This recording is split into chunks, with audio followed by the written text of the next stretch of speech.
같이 읽겠습니다. 시작. 생각하건대 현재의 고난은 장차 우리에게 나타날 영광과 비교할 수 없도다. 피조물이 고대하는 바는 하나님의 아들들이 나타나는 것이니, 피조물이 허무한데 굴복하는 것은 자기 뜻이 아니요 오직 굴복하게 하시는 이로 말미암음이라. 그 바라는 것은 피조물도 썩어 짐의 종 노릇한 데서 해방되어 하나님의 자녀들의 영광의 자유에 이르는 것이니라. 피조물이 다 이제까지 함께 탄식하며 함께 고통을 겪고 있는 것을 우리가 아느니라. 그뿐 아니라 또한 우리 곧 성령의 처음 익은 열매를 받은 우리까지도 속으로 탄식하여 양자될 것 곧 우리 몸의 속량을 기다리느니라. 우리가 소망으로 구원을 얻었음에 보이는 소망이 소망이 아니니 보는 것을 누가 바라리요. 만일 우리가 보지 못하는 것을 바라면 참음으로 기다릴지니라. 아멘. 아멘. 착석하시겠습니다.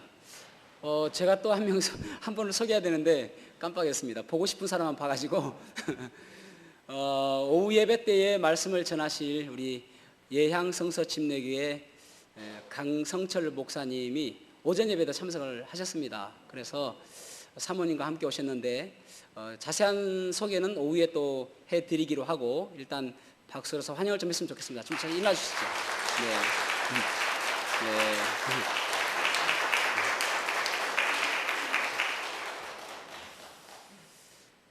여러분 소망이 있으십니까?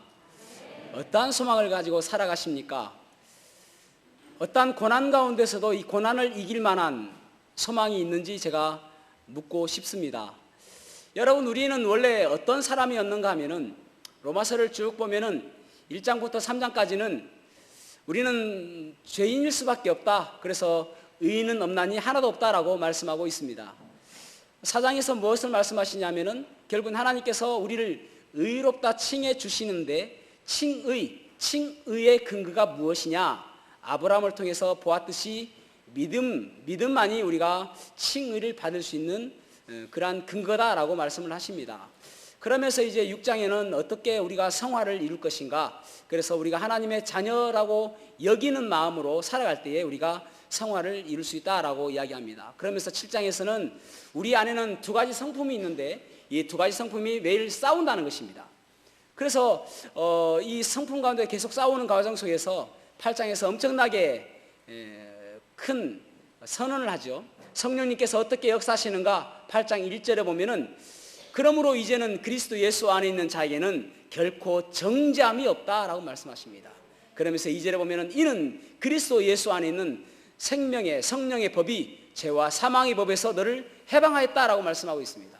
그러니까 우리가 이 땅에 살아가면서 소망을 가질 수밖에 없는 이유가 무엇인가 하면은 우리는 더 이상 죄인이 아니고 하나님께서 의인이라고 칭해 주셨기 때문에 우리는 더 이상 이곳에서 낙심하며 살 필요가 없다라는 것입니다.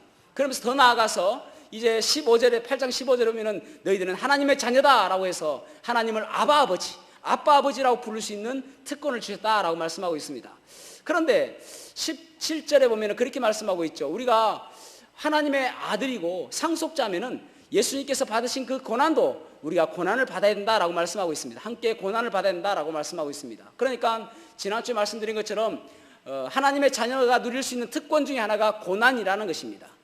고난은 누구도 피할 수 없다라고 하는 것입니다. 그런데 오늘은 우리가 또 다른 하나님의 자녀로서 우리가 받을 수 있는 특권이 무엇인가? 소망이라는 것입니다. 그래서 그 어떤 어려운 가운데서도 그 모든 어려움들을 이길 수 있는 그 방법은 무엇인가? 소망이라는 것입니다. 소망. 그래서 오늘 그리스도인 하나님의 자녀가 누리는 특권, 소망에 대해서 보려고 합니다. 첫 번째로는 우리에게 어떤 소망이 있는가 하면은 고대하며 기다리는 소망이 있다는 것입니다. 고대하고 기다리는 소망이 있다. 자, 8장 22절 말씀 한번 읽어보겠습니다. 8장 22절 시작. 피조물이 다 이제까지 함께 탄식하며 함께 고통을 겪고 있는 것을 우리가 아느니라. 아멘. 아멘. 함께 탄식하며 함께 고통을 받고 있다라고 말씀하고 있습니다. 여기 고통을 받는다라는 이 단어는 헬라어로 시노디노라는 단어입니다. 시노디노라는 단어는 해산의 고통을 갖다라는 뜻입니다. 그러니까 여러분, 우리가 이 땅에 살아가면서 여러 가지 한숨 나는 일이 많죠. 여러 가지 고통스러운 일들이 많죠. 그런데 이 고통 가운데서 어떤 것들은 정말 절망적인 고통이 있는가 하면 어떤 것들은 희망적인 고통이 있다라는 것을 성경에서 말해주고 있단 말입니다. 절망적인 고통은 무엇이냐면은 장례식에 있는 고통입니다. 장례식은 절망이죠. 끝이죠. 그러니까 그것에서 소망이 있을 수가 없습니다. 그런데 이 분만실에 있는 고통, 이 여인의 고통, 여러분, 분만실이 훨씬 더 고통스럽습니다. 장례식에 있는 것보다도. 그럼에도 불구하고 분만실에 있는 이 엄마의 이 마음은 그 고통이 금방 또 새로운 소망을 가지기 때문에 그 고통이 크지 않다라는 말입니다. 간혹 여러분, 여자들은 그렇지 않습니까? 내가 다시 애 낳나 봐라. 너무 힘들어가지고요. 저희 집에도 한 여자가 있죠. 어느 날 한 아이를, 저희 첫째 아들을 낳았습니다. 그래서 제가 제 아내한테 가가지고 둘째도라고 하려고 하다가 뺨 맞을까봐 못 하겠더라고요. 너무 고통스러워하니까. 그래서 둘째 목숨을 건지기 위해서 둘째 이야기 안 했습니다. 그런데 대부분 여자들은 그러지 않습니까? 그렇게 나오고 나서 제 아내도 2년 뒤에 둘째를 저에게 낳아줬습니다. 또 2년 뒤에 셋째를 낳아줬습니다. 다시는 안 낳는다고 그렇게 이야기하다가도 낳아주더라니까요. 아니, 바보 아닙니까 이거? 그 고통스러운데도 불구하고. 왜 그렇습니까? 그 새 생명에 대한 소망이 있기 때문에 그렇습니다. 남자들은요, 보통 이제 군대를 아주 고통의 시간이라고 이야기하지 않습니까? 그래서 제대할 때는 뭐라고 이야기하냐면은, 내가 제대해봐라, 이 군대를 바라보고 소변도 누지 않는다, 그런 이야기 합니다. 그래가지고 어떤 부모님들은 아내가 그렇게 이야기해요. 자기 아들이 점점 장성해가지고 군대 갈 나이가 되었습니다. 그러니까 남편에게 하는 이야기가, 여보, 당신이 대신 가면 안 돼? 안 됩니다, 여러분. 그러다가 뺨 맞습니다. 어쨌든 남자들은 그 고통의 그 군대 시절을 지냈는데 다시 군대 가고 싶지 않는 것입니다. 그런데 여자들은 아이를 낳았음에도, 그렇게 고통스러운 아이를 낳았음에도 불구하고 또 아이를 낳는단 말입니다. 미국에는요, 분만실에 남편도 같이 갈 수 있다고 합니다. 그러면 같이 가게 되지면은 머리털 다 뽑히고 뺨 맞고 너 때문에 이렇다라고 아주 듣기 싫은 소리 다 듣습니다. 저는 우리나라에 분만실에 남편이 못 가게 한 이것이 얼마나 감사한지 몰라요.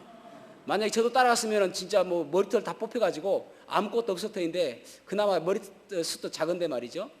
무엇입니까? 여러분, 이 장례식은 끝이지만은 이 분만실은 새로운 소망이 있기 때문에 그렇습니다. 그러니까 지금 여기 고통하는 이 마음, 함께 고통하는 이것은 무엇이냐면은 바로 이 마음입니다. 그러니까 뭔가 소망을 가지고 기대하는 마음, 그것을 가지고 있는 고통하는 마음이라는 것입니다. 여러분, 이것이 복음 아닙니까? 우리는 어쩌면은 장례식과 같은, 그대로 놓아뒀으면은 장례식에 가야 될 그런 절망적인 순간에 있을 수밖에 없는 그런 존재 아닙니까? 우리가 다 죄인이었고 우리는 다 지옥에 갈 수밖에 없었던 그런 존재였습니다. 그래서 오직 절망밖에 없는 그랬었는데 우리가 예수 그리스도를 만남으로 인해서 우리가 새로운 소망이 생겼잖아요. 천국의 소망이 생겼잖아요.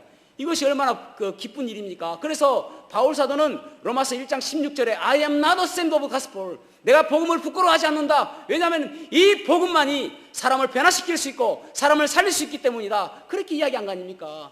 이 여러분, 우리가 이 땅에 살아가면서 우리 고난 받을 수 있습니다. 역경이 있을 수 있습니다. 그럼에도 불구하고 이 복음의 능력이 우리의 삶 속에서 역사하고 우리의 삶 속에서 그 복음의 능력이 작동하는 그런 삶 살아야 됩니다. 그럴 때 우리가 이 고난 가운데서도 소망을 바라볼 수 있는 능력이 있는 것입니다.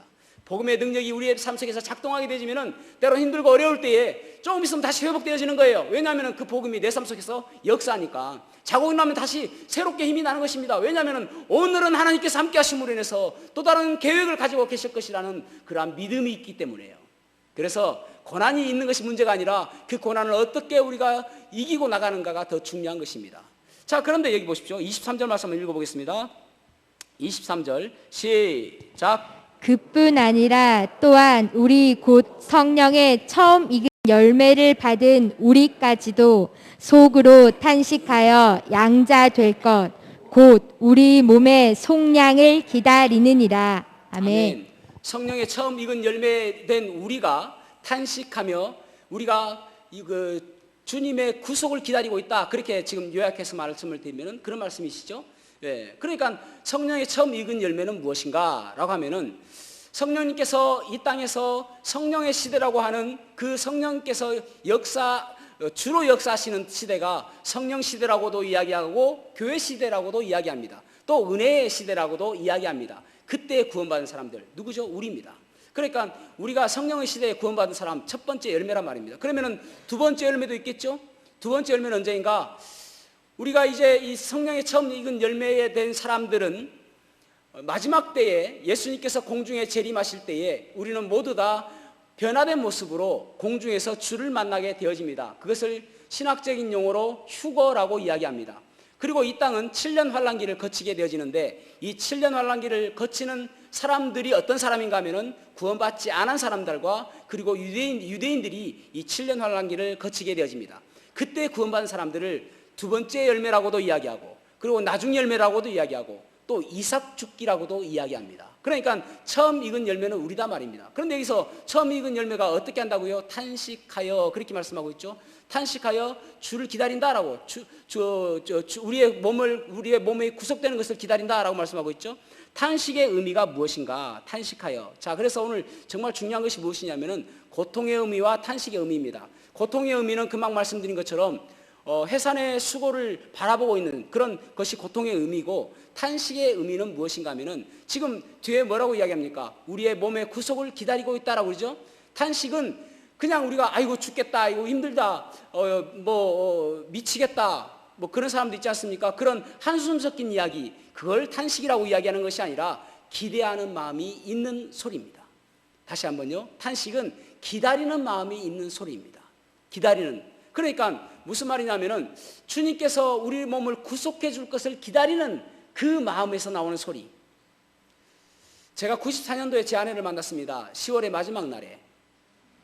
그리고 이제 저도 이제 교회 사역이 있으니까 바쁘잖아요. 그래서 사실 만날 시간이 별로 없는 거예요. 그러면 제가 이제 월요일 날 신학교 갔다가 신학교 4학년 때인데 그리고 월요일 날 신학교 갔다가 금요일 날 부산에 내려와서 토요일 날 학생부 청년부 사역하고 주일 날 교회 사역하고 그러면 시간이 잘 안 나는 거예요. 그래서 이제 학교 가면 하는 일이 무엇이냐면 편지 쓰는 것입니다. 자매님 보고 싶어요. 편지 쓰는 거예요. 그 다음에 이제 금요일 되면은 우리 김치문 자매 만날 수 있겠구나. 그런 소망이 있는 거예요. 그 다음에 이제 언제 만나냐면은 주일날 새벽 기도를 마치고 그리고 새벽에 제 아내 집 근처에 갑니다.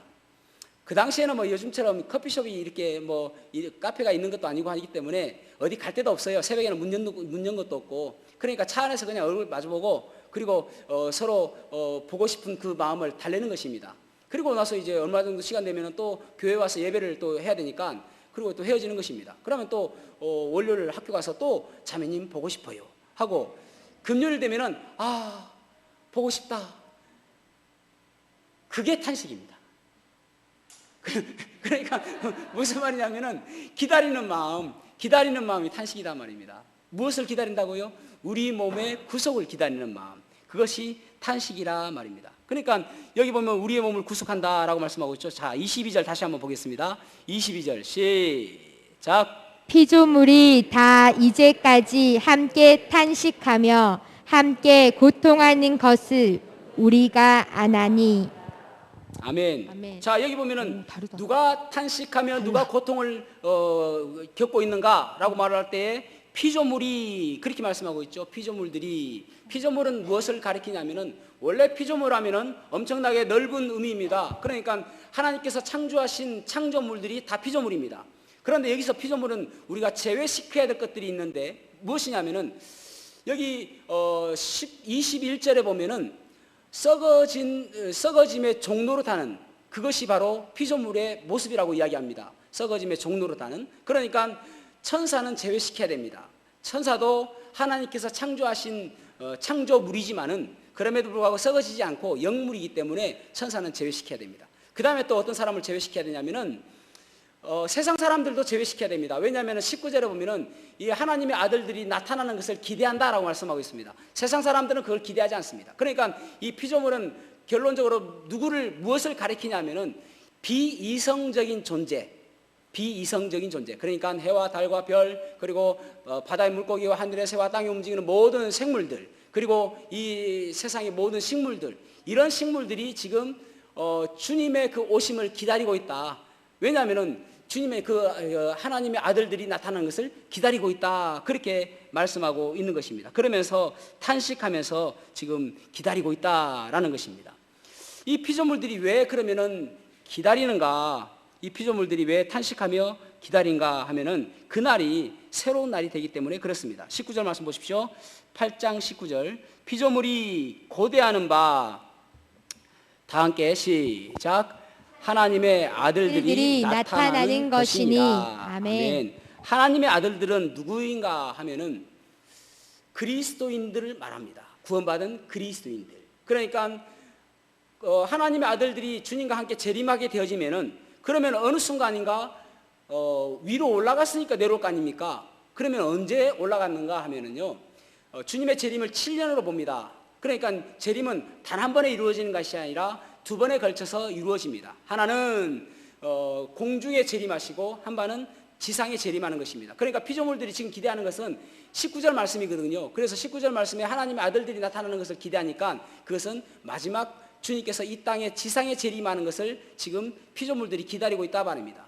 그런데 우리는 어떻습니까? 이미 하늘에 올라가서 하나님, 우리 주님과 내려오는 것이니까 그 앞에 뭐가 있냐면은 휴거라는 게 있단 말입니다. 그래서 이 마지막 때에 주님께서는 공중으로 오시게 될 거예요. 그래서 데살로니가전서 4장 16절과 17절에 보면 이렇게 말씀하고 있잖아요.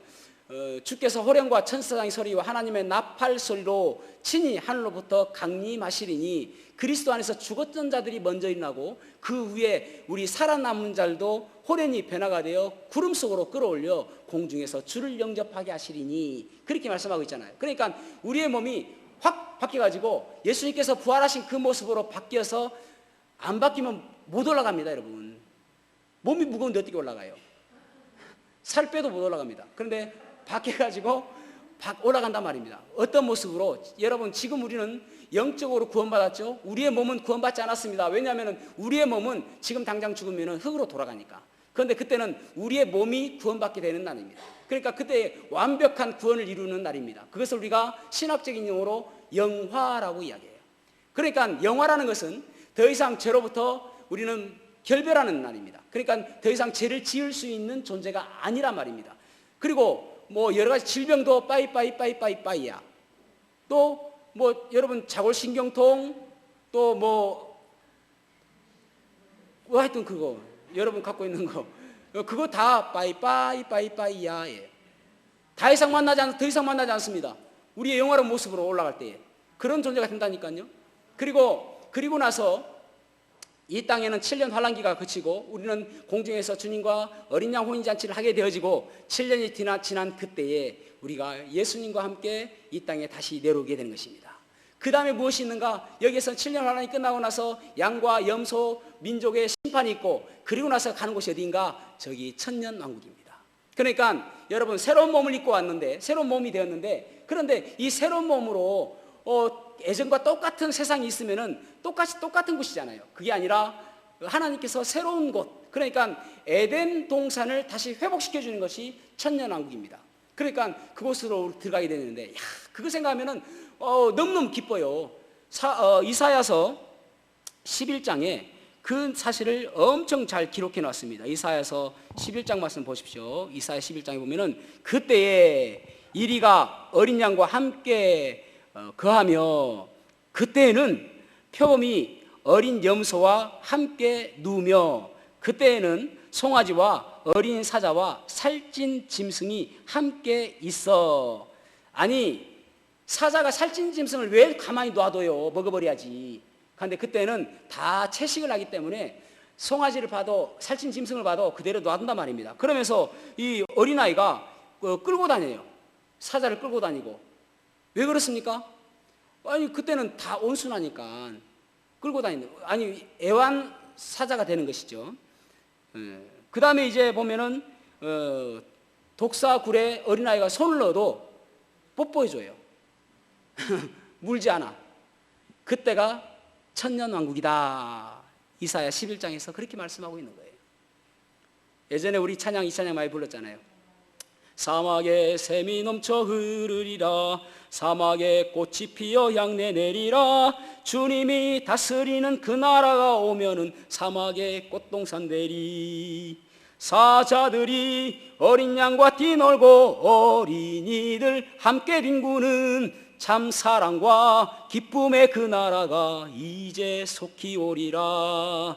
사막에 숲이 우거지리라. 사막에 예쁜 새들 노래하리라. 주님이 다스리는 그 나라가 되면은 사막이 낙원되리라. 독사굴에 어린이가 손 넣고 장난쳐도 물지 않는 참 사랑과 기쁨의 그 나라가 이제 속히 오리라. 아멘. 이 영광스러운 날을 지금 이 모든 피조물들이 기다리고 있다라는 말입니다. 여기 보면은 19절 말씀에 보면은 피조물이 고대하는 바 이렇게 말씀하고 있죠. 피조물이 고대하는 바는 하나님의 아들들이 나타나는 것이라고 말씀하고 있잖아요. 고대한다는 말은 무슨 말이냐면은 고개를 쑥 내밀고 그리고 언제 오십니까? 라고 탄식하며 그렇게 기다리고 있다란 말입니다. 빨리 오십시오 하며 말이죠.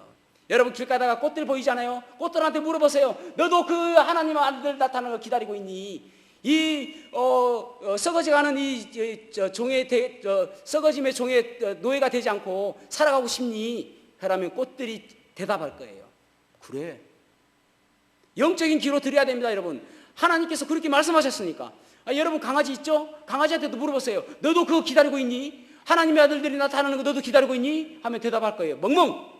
그래 기다린다. 모든 피조물들은 그것을 기다리고 있단 말입니다. 왜냐하면 이 땅은 지금 썩어짐의 종로를 타고 있으니까, 고통 가운데 있으니까, 절망 가운데 있으니까 그것을 기다리고 있단 말입니다. 여러분 이 영광스러운 날을 우리도 기다리고 기대하며 바라봐야 된단 말입니다. 우리에게도 지금은 고난 가운데 있고, 여러분 성경에서 한 번도 고난을 우리에게 없애주겠다고 말씀하지 않으시잖아요. 고난 가운데 있고 절망 가운데 있지만은 그 영광스러운 날을 바라보며 소망 가운데 살아가는 우리의 모습이 되어야 되는 것입니다. 그 다음에 여러분 두 번째로는 우리가 이 소망을 가지고 살아갈 때에 무엇이 필요한가 하면은 비교하면서 견뎌야 함을 알 수가 있습니다. 비교하면서 견뎌야 된다. 고난과 영광을 비교하면서 견뎌내야 된다는 것입니다. 로마서 8장 18절 말씀 같이 시작. 생각하건대 현재 고난은 장차 우리에게 나타날 영광과 비교할 수 없도다. 아멘. 바울은 비교의 명수였습니다. 그래서 고난과 영광을 비교해 보니까 이 고난과 영광은 그러니까 예전 우리 한글 개혁판에서는 좋게 비교할 수 없도다 그렇게 되어 있잖아요. 비교할 수 없다라는 말입니다. 무슨 말입니까? 상대가 안 된다라는 말입니다. 고난과 영광을 아무리 비교해봐도 상대가 안 된다라는 말입니다. 바울사도 보십시오. 고린도후서 11장에 보면은 그가 어떤 고난을 당했는지를 말씀하고 있습니다. 40의 가만, 한 대 가만매를 5번 맞았습니다. 왜 40에 한 대를 감했냐 하면은, 왜 39대를 때리냐면은 40대를 때리면 사람이 죽기 때문에 그렇습니다. 그러니까 죽기 직전까지 때리는 거예요. 그만큼 고통을 당했습니다. 예수님 때문에 고난받는 거예요. 그 다음에 또 3번 태장으로 받았는데, 태장은 뭐냐면은 채찍 끝에 납덩이를 달아가지고 때리면은 살갗이 다 올라올 정도로, 그래서 그것도 목숨을 지키기 어려울 정도의 그런 고난입니다. 그렇게 받았고, 때로는 배의 파선과 강의 위험과 바다의 위험과, 그리고 질병으로 고통받고, 그리고 또 때로는 감옥에 갇혀서 고생하고, 그리고 나중에 순교했잖아요. 그럼에도 불구하고 바울사도의 입술에서는 그 고린도서 4장 17절에 보면 그렇게 말씀하고 있어요. 내가 겪는 환난은 경하고 그리고 영광은 중하다. 환난은 경하다, 아주 가볍다라는 말입니다. 영광에서 비교해 보니까 상대가 안 된다는 거예요. 그래서 이 환난은 너무나도 가볍고 그리고 영광은 너무나도 무겁다라는 말입니다. 여러분 여러분 가운데 지금 가난 가운데 있습니까? 이 가난과 영광을 비교해 보시기 바랍니다. 상대가 안 된다라는 결론을 내리게 될 것입니다. 여러분 질병 가운데 고통받고 있습니까? 이 질병 가운데서 내가 믿음 생활을 잘하고 오직 주님만을 바라보고 나가면은, 그러면 영광을 바라보고 그를 비교해 볼 수가 있는 거예요. 그러면 결론이 무엇입니까? 상대가 안 된다예요. 상대가 안 된다. 그래서 우리 날마다 시시때때로 이 영광과 고난을 비교해 보아야 되는 것입니다. 둘로스 선교회라고 있습니다. 둘로스 선교회는 둘로스 배를 타고 다니면서 세계 곳곳을 다니며 복음을 증거하고 있습니다. 350명의 선교사를 태우고 그리고 세계 곳곳을 다니며 복음을 전합니다. 오래전에 우리나라도 한번 왔었습니다. 그래서 그곳에 이제 어디입니까? 항구에 정착해 놓고 그 주위에서 복음 집회를 합니다. 한 번은 필리핀에서 잠보항에서 이제 배를 정착해 놓고 복음 집회를 할 때였습니다. 그런데 거기에 이슬람 테러 분자가 폭탄을 던져가지고 32명의 사상자를 냈습니다. 주로 중상을 입었는데 그 중에 2명의 자매가 거기에서 순교했습니다. 18살의 소피아라는 자매와 또 19살의 카렌이라는 자매였습니다. 그런데 이제 그 둘로스 선교회 대표가 그 부모들에게 이제 편지를 보냈습니다. 너무나도 아쉽게도, 너무나도 안타깝게도 당신들의 딸이 이런 일을 당해서 순교하게 되었습니다. 너무나도 안타깝습니다. 하나님의 위로하심이 있기를 바랍니다. 라고 보냈습니다. 답이 왔어요. 우리는 그 일을 듣고 잘 대처해 가고 있습니다. 그러면서 중요해요. 그러면서 뭐라고 이야기하면, 그럼에도 불구하고 이 복음 사역을 끊이지 않고 계속해 주시기를 부탁드립니다. 라고 했어요. 여러분, 왜 이런 딸이 지금 죽었잖아요. 얼마나 슬픕니까? 그럼에도 불구하고 복음 사역을 끊이지 않고 멈추지 않고 계속해 주시기를 부탁드립니다 할 수 있죠. 이 슬픔과 영광을 비교해 보니까 상대가 안 되기 때문에 그런 거예요. 이 슬픔보다 영광이 더 크기 때문에 그 딸들이 순교했지만은 그 아픔을 다 잊고 이제 주님 만났을 때 그 영광스러운 날을 바라보니까 상대가 안 되는 거예요. 1999년 4월 20일 날 콜로라도의 한 고등학교에 2명의 총기를 들고, 남학생들이 총기를 들고 침입했습니다. 그리고 그 학생들을 다 운동장에 모아놓고 그리고 그들에게 물어봤습니다. Do you believe in God? 너 하나님 믿느냐라고 물어봤습니다. 그런데 그 말은 무슨 말인가 하면은, 하나님 믿는다고 하면은 총으로 쏘기 위해서 그랬습니다. 대부분 아이들이 No, 나 하나님 믿지 않는다라고 이야기했습니다. 그런데 거기에 캐시 버넬이라는 17살짜리 한 자매는 Yes, I believe in God. 나는 하나님 믿습니다라고 했습니다. 그리고 너희들도 하나님 믿어야 된다라고 이야기했습니다. 그러자 그 총구를 가슴에 대고 난사했습니다. 죽었어요. 그것을 바라봤던 많은 청소년들이 부끄러움을 느끼게 되는 것입니다. 나는 왜 그렇게 하지 못했을까? 나는 왜 그 믿음의 자리에서 그렇게 비겁한 행동을 했을까 하는 생각이 들었습니다. 그때 일어난 신앙운동이 그 국기 개양대 앞에 모이는 것이었습니다. 그들이 총을 쏘았던 그 국기 개양대 앞에 모여서 그들은 기도하는 것이었습니다. 엄청나게 많은 부흥을 이뤘습니다. 그런데 그 가운데 또 일조를 한 사람이 누구냐면은 캐시 버넬의 부모님이었습니다. 캐시 버넬의 부모님은 뭐라고 이야기했냐면은, 내 딸은 이것을 위해서 태어났습니다라고 이야기했습니다. 이 순교를 위해서 태어났습니다라고 이야기했습니다. 그러면서 책을 썼는데 그 책 이름이 무엇이냐면은 She said yes. 그는 예라고 대답했습니다. 했습니다. 여러분, 얼마나 슬픕니까? 딸이 17살밖에 되지 않고 아직 꽃봉오리가 피지도 않았는 그 안타까운데, 그런데 이 딸이 죽었단 말이에요. 얼마나 슬퍼요. 근데 그 슬픔보다도 영광을 비교해 보니까 비교가 안 되는 거예요. 여러분, 우리의 삶이 그래야 되는 거 아닙니까? 비교해 봐야 됩니다, 날마다. 그래서 이 영광이 얼마나 큰지 그런 소망 가운데 살아가야 되는 것입니다. 예전에 제가 그 이야기했죠. 모카탐이라는 곳을 이야기했지 않습니까? 이집트는 지금 90%가 이슬람입니다. 그래서 그들이 거기에서 믿음을 갖는다는 것, 예수님을 믿는다는 것이 얼마나 힘든 일인지 모릅니다. 그러니까 출세할 수도 없고 취직할 수도 없고 먹고 살기가 너무나도 힘든 곳이 이집트란 말입니다. 그런데 예전에 몇백 년 전에 이제 이집트의 그 관리들이 아무리 박해하고 아무리 핍박해도 그들이 예수님을 믿는 것을 배신하지 않냐고, 배교하지 않음으로 해서 그 기독교 리더들을 좀 부릅니다. 그래가지고 그들에게 이야기합니다. 우리가 아무리 어떤 일을 해도 너희들이 배교하지 않냐고 예수님을 믿으니까 좋다. 너희들이 살 곳을 주겠다. 그 대신 그곳을 떠나지 마라. 그곳에만 산다면은 너희들은 믿어도 좋다. 예수 그리스도 믿어도 좋다 해서 그곳을 줬습니다. 그것이 모카탐이라는 곳입니다. 모카탐이라는 곳은 어떤 곳이냐면은 지금도 여전히 그곳은 쓰레기 더미로 가득 찬 곳입니다. 그 모든 이집트에서 쓰레기를 다 그곳에 버립니다. 그러면 그들은 무엇을 하냐면은 그 쓰레기 더미에서 분리하면서 그 분리를 가지고 쓸 것들은 써가지고 그것을 팔아서 그렇게 하루하루 생명을 연장한단 말입니다.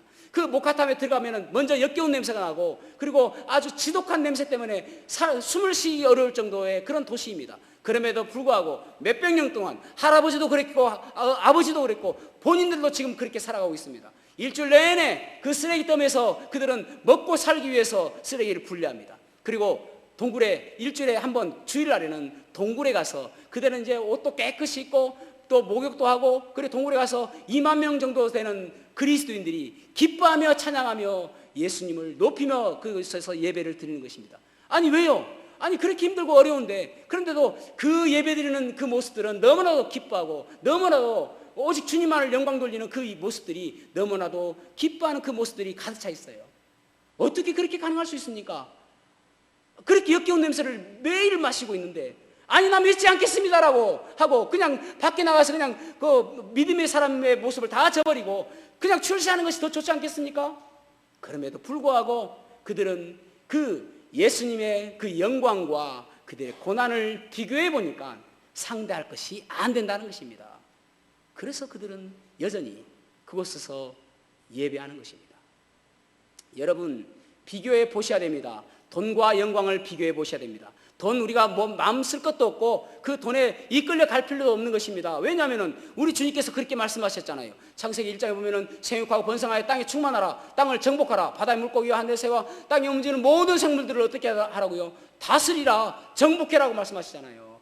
끌려갈 게 아무것도 없다니까요. 부귀 그거 아무것도 아닙니다. 여러분 부귀와 영광을 비교해 보시기 바랍니다. 그러면은 상대할 가치가 없다, 이게 결론이에요. 상대할 가치가 없다. 상대가 안 된다라는 것입니다. 사랑하는 성도 여러분, 우리가 이 땅에 살아가면서 무엇을 위해서 살아갑니까? 세상은 두 종류의 사람입니다. 한 사람은 타력으로 살아가는 사람과 또 한 사람은 자력으로 살아가는 사람입니다. 타력으로 살아가는 사람은 다른 힘에 의해서 살아가는 사람이고 자력으로 살아가는 사람은 내 힘으로 내 능력으로 살아가는 사람입니다. 많은 사람들이 자력으로 살아가려고 합니다. 그래서 열심히 공부하고 열심히 일을 합니다. 내 힘으로 살아가려고. 그런데 여러분 이사야서 40장 31절에 보면은 여호와를 앙망하는 자는 새 힘을 얻으리니 독수리가 날개쳐 올라감 같을 것이요 달려가 다른 박질하여도 곤비치 아니하겠고 뛰어가도 걸어가도 피곤하지 아니하리로다. 다른 박질하여도 곤비치 아니하겠고 걸어가도 피곤치 아니하리로다. 그렇게 말씀하고 있습니다. 어떤 사람요? 여호와를 앙망하는 자는 새 힘을 얻으리니. 여러분 독수리는요 우리가 생각하는 비행 방법과는 좀 다릅니다. 그러니까 독수리 날개를 피면 한 2m 정도 된다고 그래요. 그러면 이 2m의 날개를 펴가지고 2m의 날개를 가지고 이렇게 날개짓 할 수가 없는 것입니다. 그래서 이 독수리의 날개짓에 대해서 영어로는 무엇이라고 표현하고 있냐면은 소링이라고 표현해요. 소링. 소링은 무엇이냐면은 패라글라이딩 아시죠? 그것입니다. 활공이라고도 이야기하죠. 자기의 힘으로 하는 것이 아니라 바람의 힘을 입어서 그 힘으로 날아가는 것입니다. 온전히 자력으로 자기의 힘으로 날아가는 새가 있습니다. 참새입니다. 참새는 자기의 힘으로 날아갑니다. 그런데 여러분 비가 오고 바람이 불면은 참새는 날지 못합니다. 그냥 둥지에 앉아 있어야만 됩니다. 그런데 비가 오고 바람이 불 때에 이 소링의 힘으로 이 독수리는 날아가는 것입니다. 여러분 그리스도인은 어떤 사람인가? 하나님께서 주시는 그 소링의 힘, 하나님께서 주시는 그 힘으로 날아가는 것입니다. 그게 바로 하나님의 힘으로 살아가는 것입니다. 그러니까 이 땅에 살아가면서 내 힘으로 살아가는 것이 아니라 주님께서 우리에게 주시는 능력으로 주님께서 주시는 은혜로 살아가는 모습이 바로 그리스도인의 모습이 되어야 되는 것입니다. 그러면서 여러분 여기 24절과 25절 읽어보겠습니다. 24절과 25절 시작. 우리가 소망으로 구원을 얻었음에 보이는 소망이 소망이 아니니 보는 것을 누가 바라리요. 참으로 기다릴지니라. 아멘. 아멘.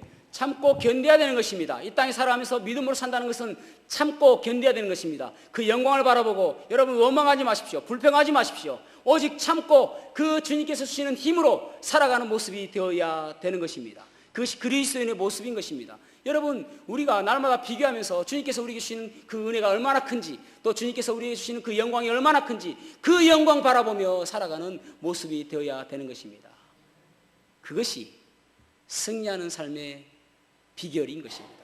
저와 여러분이 이 땅에 살아가지만은 마치 피조물이 하나님의 아들들이 나타나는 것을 고대하며 기다리는 것처럼 우리의 고개를 쑥 빼서 하늘을 바라봐야 됩니다. 주님 언제 오실지 바라봐야 됩니다. 그러면서 그 주님 오실 날을 기다리며 기대하며 살아가는 저와 여러분이 되기를 주님의 이름으로 축복합니다. 기도하시겠습니다.